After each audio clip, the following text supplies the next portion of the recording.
lunettes de l'avenir. Gauthier passe l'après-midi chez son papy. Vous connaissez sûrement Gauthier. Mais si, un garçon avec un corps trop grand pour lui, tout maigrichon et un brin réservé. Tout le monde connaît quelqu'un comme Gauthier. Tout comme tout le monde connaît quelqu'un comme sa sœur, Justine, aussi taquine que sportive. En tout cas, plus sportive que Gauthier, ce qui n'est pas bien difficile. Par contre, ce qui est moins sûr, c'est que vous connaissiez quelqu'un qui ressemble à leur grand-père, Papy Surprise. Il se fait appeler ainsi car il passe son temps à faire des blagues, des farces et toutes sortes de canulars plus déjantés les uns que les autres. Si Justine adore les pitreries de son pépé, ce n'est pas forcément le cas de Gauthier.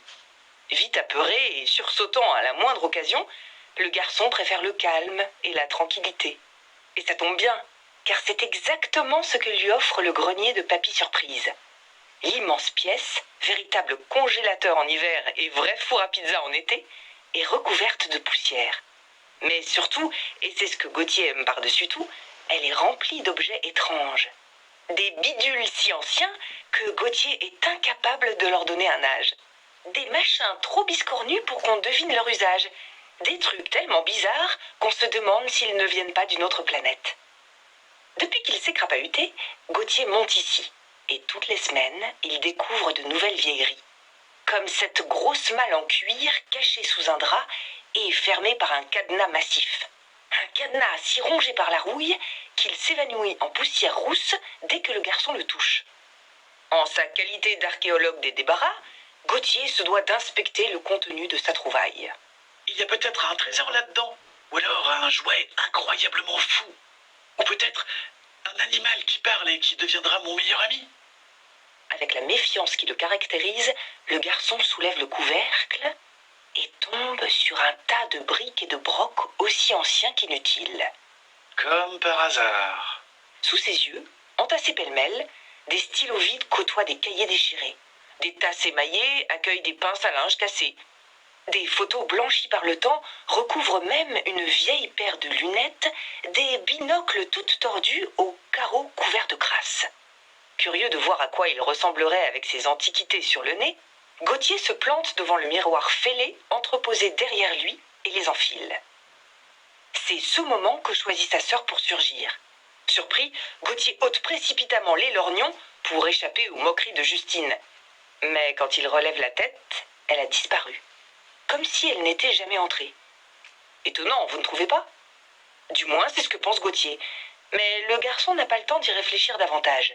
Justine bondit à nouveau dans la pièce. « Allez, morveux, dépêche-toi, maman est là !» Sa sœur n'attend pas sa réponse et redescend les escaliers en trombe. Gauthier a les sourcils si froncés qu'il se touche presque. Il fourre les lunettes dans sa poche et s'en va. Dans sa chambre, son pyjama déjà enfilé, prêt à aller se coucher, Gauthier veut élucider le mystère de tout à l'heure. Il reprend les bizarres binocles, les passe autour de ses oreilles et observe la rue en bas de chez lui. Le défilé des voitures, toutes plus ou moins pareilles, lui fait penser aux chorégraphies des fourmis. Soudain, un véhicule jaune pétant se glisse dans la ribambelle d'automobiles. Pour y voir plus clair, Gauthier enlève les lunettes. Mais la voiture de collection a disparu. Le garçon a beau chercher, aucune trace du bolide à l'horizon. Mais c'est pas possible, je suis en train de devenir zinzin ou quoi? Il va vers son lit, inquiet, quand un bruit tonitruant secoue la nuit. Il se retourne et voit la berline jaune étinceler sous la lumière des lampadaires. Gauthier reporte son attention sur sa découverte de la journée. Et si ces lunettes me permettaient de prédire l'avenir? Impossible, n'est-ce pas? Eh bien, c'est pourtant avec cette idée délirante que Gauthier s'endort ce soir-là. Durant la récréation du lendemain, le garçon est seul, comme bien souvent. Il sait que sa timidité est un frein à l'amitié. Mais aujourd'hui, autre chose le préoccupe. Et oui, les lunettes, bien sûr. Il repense à ce qui s'est passé la veille quand un élève de CM2 vient le voir. Gauthier, c'est ça? Ouais, c'est mon prénom. Ok, cool. Notre Gaule est malade. Ça te dirait de le remplacer? C'est-à-dire que... Cool, allez, viens. Sur le terrain de foot, tous les regards sont tournés vers lui. Gauthier n'a pas le courage de refuser. La partie débute et très vite, Gauthier s'annonce être le pire gardien qu'une école primaire ait connu. Il a peur de la balle, il se cogne contre les poteaux Et quand il veut sauter, son corps se contente de trébucher. Avec un score de 1 à 14, les joueurs de son équipe commencent à lui envoyer des regards noirs. Gauthier, essaye d'anticiper, s'il te plaît, on se fait laminer. Anticiper, il est marrant, lui. S'il croit que c'est si facile de prévoir où part le ballon. À moins que... Gauthier tâte sa poche et y sent les lunettes. Il les pose sur son nez et observe le terrain. Un garçon arrive vers lui, balle au pied. Il feinte à gauche, mais tire à droite. Gauthier jette un œil par-dessus la monture. Son adversaire vient tout juste de s'emparer de la balle. Il s'approche du but et feinte à gauche. Bien sûr, Gauthier ne se laisse pas berner et saute à droite. Du bout des doigts, il écarte la frappe. Ses coéquipiers n'en reviennent pas. Lui non plus. Le restant de la partie se déroule comme sur des roulettes. Gauthier multiplie les arrêts et le match se termine sur un score de 15 à 14 pour son équipe. La nouvelle star des buts est portée en triomphe. Même Clémence, la fille à laquelle il n'a jamais osé déclarer sa flamme, le regarde avec des étoiles dans les yeux. Pour Gauthier, c'est décidé, ses lunettes ne vont plus jamais le quitter. Comme vous pouvez l'imaginer, en quelques semaines, son quotidien change du tout au tout. Il connaît les réponses à toutes les questions de la maîtresse, il évite les maladresses et surtout, il ne se laisse plus surprendre par Justine et ses farces grotesques. Tout est si simple que Gauthier a la sensation d'être dorloté par une vie rêvée. Mais après les semaines, ce sont les mois qui s'enchaînent. Et bizarrement, au bout d'un moment, la bonne humeur de Gauthier disparaît comme par enchantement. Il n'arrive pas à mettre un mot sur ce qu'il ressent. Il a le sentiment que tout est trop ennuyeux. Petit à petit, le garçon devient maussade et bougon, ce qui inquiète sa mère. Un jour, tandis qu'elle le dépose chez son grand-père, elle se confie au vieil homme. « Ah, tu vas voir, je ne sais pas ce qu'il a, mais j'ai l'impression qu'il a plus goût à rien. Son état me fait penser au tien quand t'étais si triste il y a quelques années. Tu pourrais peut-être lui parler. » « Te bille pas, ma fille, je vais lui remonter le moral. » Gauthier sort de la voiture et passe devant son grand-père. Papy Surprise a beau porter des lunettes aussi épaisses qu'un annuaire, il ne manque pas de remarquer celles que Gauthier cache dans sa poche. Aussitôt, le vieillard comprend de quoi il s'agit. « Hop là, mon garçon, où tu vas comme ça ?»« Comme d'habitude, au grenier. » Pas cette fois. Aujourd'hui, on a un programme bien trop chargé pour que tu rêvasses parmi mon bazar. Direction, la fête foraine. Papy Surprise ne lui laisse pas le choix. Gauthier monte alors dans le taco bariolé. À peine arrivé, son grand-père le traîne jusqu'à un stand tenu par un homme à la moustache monumentale.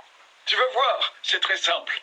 Le monsieur ici présent va cacher une bille sous l'un de ces 3 gobelets. Il va les mélanger plein de fois et ensuite, tu vas devoir deviner où est la bille. D'accord ? Ouais, si tu veux. Le moustachu commence à intervertir les gobelets, de plus en plus vite. Gauthier tente de suivre celui qui l'intéresse, mais l'homme accélère encore. Par réflexe, le garçon plonge sa main dans la poche où se trouvent les lunettes. Aussi vif que l'éclair, son grand-père lui ôte son manteau.